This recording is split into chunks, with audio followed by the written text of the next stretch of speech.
Hey, welcome to my channel again. This is Motion with Nas. I'm glad you could make it again today. Today we're going to be creating this cool radial ball review. You might think maybe, oh, I have so many circles I'm animating or so many shapes. It's actually quite simple, easy tutorial with just few layers. We're able to achieve this. All right, please, if you are new, make sure you do subscribe, and if you do like the video, click on the thumbs up button, and of course click on the notification bell to get real-time updates from me as well. All right, let's get to it.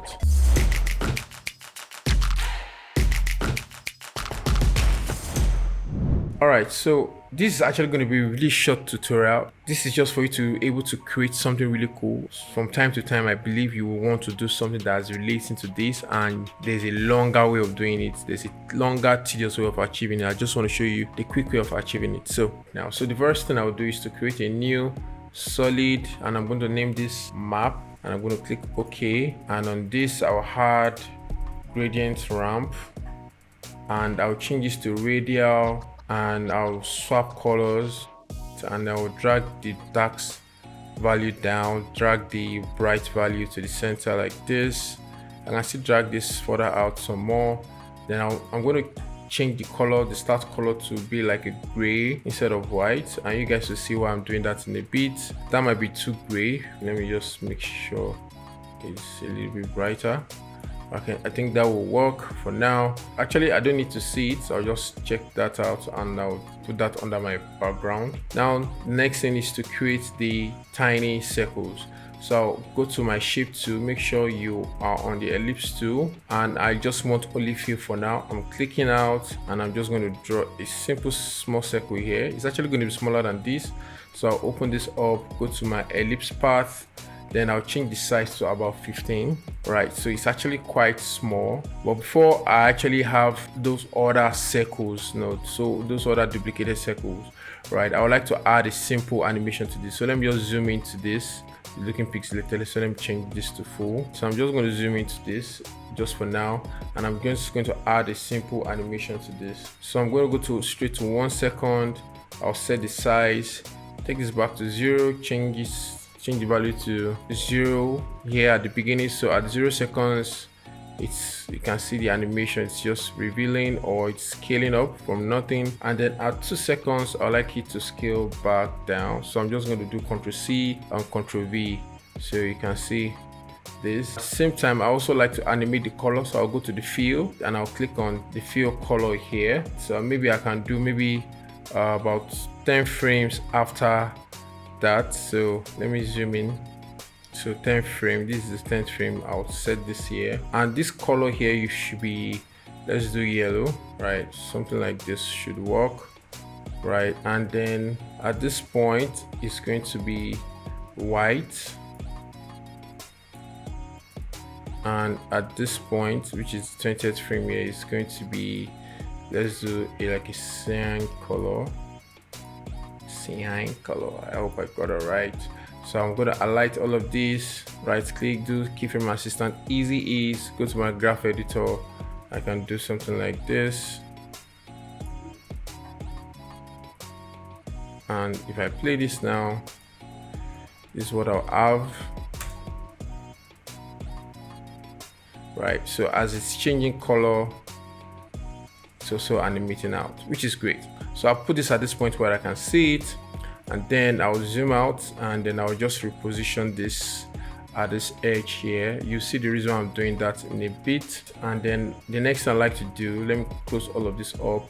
I'll go to add repeater. By default, to add 3 copies, as you can see here on the composition, it's going to add 3 copies, right? And with that, if I open this up, I can offset it. Right, I can offset it. It means that it's no more here. You are offsetting. It's like changing the position, but I don't want that. I'm going to change that to 0, and then I can increase the copies. Right, you can see that I'm increasing the copies, which is really good. Let's say I will increase it to 10 now. But all about the spacing. If you want to change the spacing, how do you do that? So you open up your transform repeater 1, and then you can see the positioning. So if I adjust the x-axis, can you see what it's doing? I would change my positioning, and I also had more copies here. So for the copies, I'm going to do 32. So I'll have more copies that will fill the whole composition here at the top. And then I'll change the position to about, let's say 61. Can you see now it's filled the whole space here. Now, what if you want to have more balls, like do the same thing but then repeat it down? Instead of duplicating the whole layer and adjusting, we can just simply add another repeater.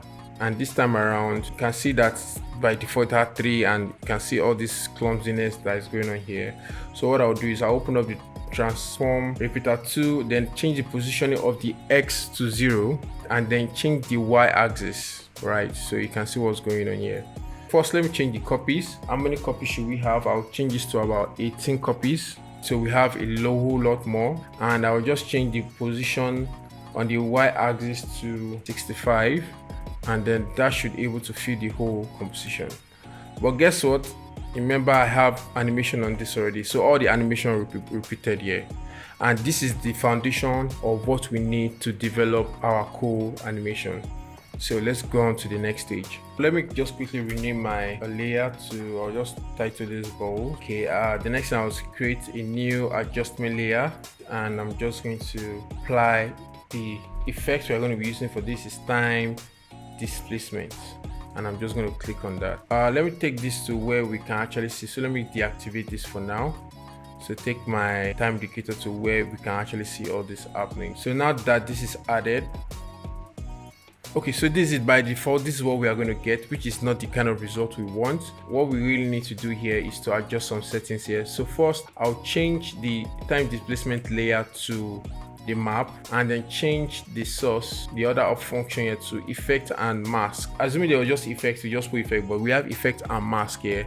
And that's because on the map, we actually applied an effect. If you remember, we added gradient ramp to it. So for it to be able to read those information, we need to make sure that we select effect and mask on that. So let me just rename this to time displacement.